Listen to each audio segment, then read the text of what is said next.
Halo, perkenalkan nama saya Andi Fauzan dari Sistem Teknologi Informasi. Hari ini kita akan membahas bagaimana aplikasi Transportku bisa menyelesaikan masalah transportasi di kota cerdas dengan pendekatan berbasis objek. Jadi bayangkan, kita sedang merancang aplikasi untuk mengatur transportasi yang ada di kota besar. Dengan banyak modal transportasi yang berbeda, ini bukan cuma soal teknologi, tapi juga bagaimana kita berpikir tentang solusi yang ramah pengguna dan efisien. Di video ini saya akan menjelaskan proses berpikir saya dalam merancang sistem ini, mulai dari mengidentifikasi objek-objek yang dibutuhkan hingga bagaimana kita bisa menerapkan konsep-konsep OOP seperti enskapsulasi, kemudian pewarisan, polymorphism, dan abstraksi dalam aplikasi ini. Jadi teman-teman, kita mulai dengan melihat masalah yang ada, yaitu banyak moda transportasi yang tidak terintegrasi.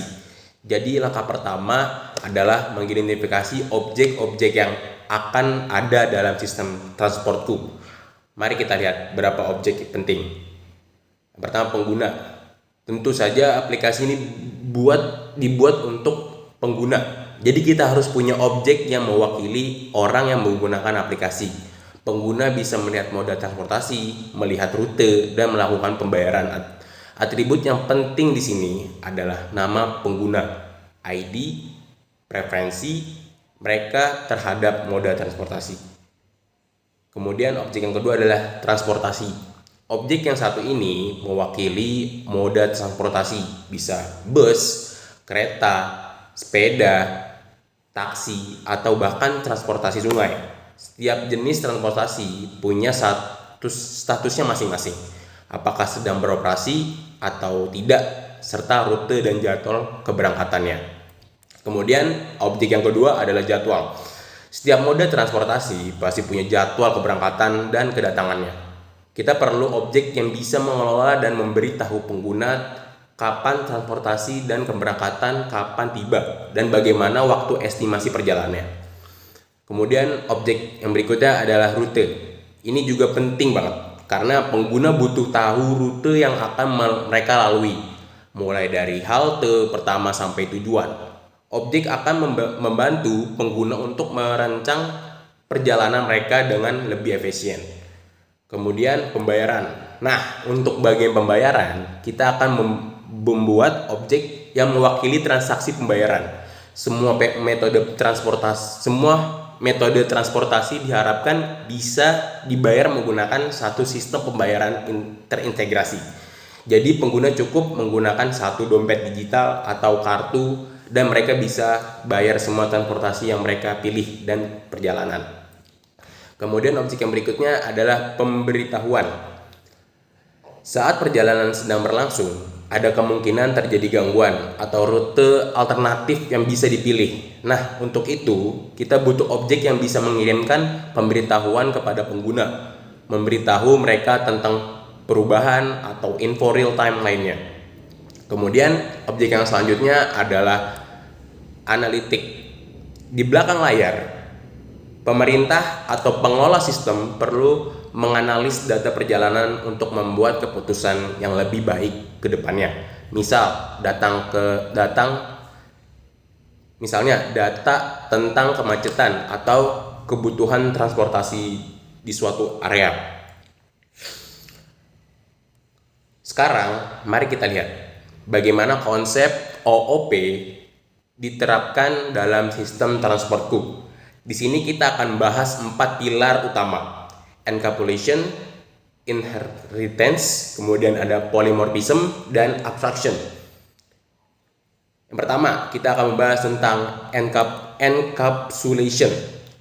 Encapsulation itu intinya menyembunyikan data, hanya memberikan akses melalui metode yang aman. Misalnya pada objek pengguna, data pribadi pengguna seperti nama dan ID gak langsung diakses begitu aja. Pengguna cuma bisa mengakses informasi melalui metode yang sudah disediakan, misalnya untuk melihat metode transportasi atau melakukan pembayaran. Kemudian Jadi ketika pengguna ingin memilih moda transportasi atau melihat rute, mereka nggak bisa langsung mengakses data transportasi, tapi melalui metode tertentu yang sudah ditentukan. Kemudian metode yang kedua adalah inheritance. Dalam transportasiku, ada hubungan pewarisan antara objek-objek satu dengan yang lainnya. Misalnya, transportasi akan menjadi kelas induk dan subkelasnya adalah mode transportasi yang lebih spesifik seperti bus, kereta, atau sepeda. Jadi misalnya kita punya metode mulai perjalanan. Di kelas transportasi, semua moda transportasi yang merupakan turunan dari transportasi bisa menggunakan metode ini. Tapi dengan implementasi ini yang berbeda sesuai jenis transportasinya. Kemudian metode yang ketiga adalah polymorphism. Polymorphism memungkinkan metode yang sama seperti cek jadwal bekerja secara berbeda pada objek yang berbeda. Misal, di objek bus, metode cek jadwal akan memberitahu keberangkatan bus, sedangkan di objek kereta akan memberikan informasi jadwal kereta. Ini sangat membantu karena kita nggak perlu membuat metode yang berbeda untuk setiap jenis metode transportasi. Cukup satu metode yang bisa bekerja sebagai objek. Kemudian metode yang terakhir adalah abstraction. Abstraksi memungkinkan kita untuk menyembunyikan kompleksitas di balik aplikasi dan hanya menunjukkan hal-hal penting untuk pengguna. Misalnya, pengguna cuma perlu memilih rute dan bayar tanpa perlu tahu cara detail bagaimana algoritma perancangan rute bekerja di belakang layar. Pengguna tidak perlu tahu bagaimana sistem menghitung jarak atau bagaimana jadwal hitung. Mereka cuma ingin tahu kapan transportasi akan datang dan bagaimana cara mereka berbayar.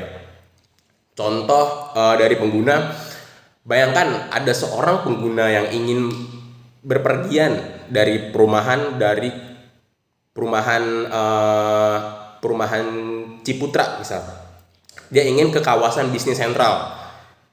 Mereka mungkin menggunakan bus, lanjut ke kereta, dan terakhir menggunakan bike sharing untuk jarak yang lebih dekat. Dengan aplikasi Transportku, mereka bisa melihat rute yang paling efisien, mengetahui estimasi waktu perjalanan, serta melakukan pembayaran penggunaan satu metode tanpa harus berpindah-pindah aplikasi atau kartu. Bahkan, jika ada gangguan pada salah satu metode transportasi, pengguna akan menerima pemberitahuan secara real time tentang perubahan atau alternatif rute yang bisa dipilih.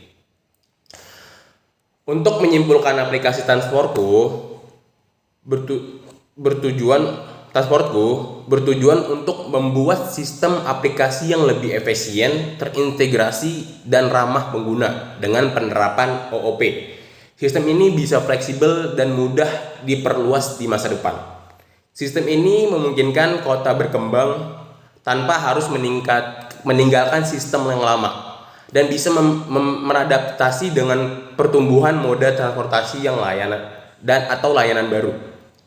Dengan aplikasi ini diharapkan masalah transportasi yang selama ini bisa teratasi lebih baik, bisa dapat diatasi lebih baik. Mungkin cukup sekian. Terima kasih sudah menonton. Semoga penjelasan ini bisa membantu kalian memahami cara kita merancang sistem Transportku penggunaan OOP. Sekian, terima kasih.